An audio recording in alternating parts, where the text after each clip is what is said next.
sellest edasi saab. Ja esimene reaktsioon, mis inimestel alati tuleb, on ju see, et aga ma ju viskan korralikult prügikasti, et mina ju ei viska seda kuhugi maha. Aga see ei tähenda, et see sinna maha ei satu, et ka nendest prügikastidest läheb lendu. Eestis on jäätmemajandus väga heal tasemel, aga on väga palju riike, kus ei ole ja ka sellest on videosid internetis, kus täiesti reaalselt nagu tühjendataksegi prügikasti lihtsalt ookeani. Ja kommentaariks öeldakse selle peale, et aga kalad söövad selle ju ära. Okei, aga tore.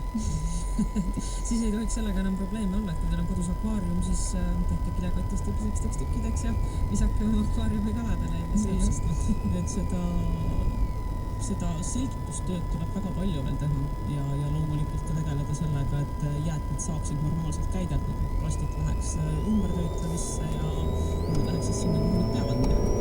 Kui ma helistasin sulle ja ütlesin, et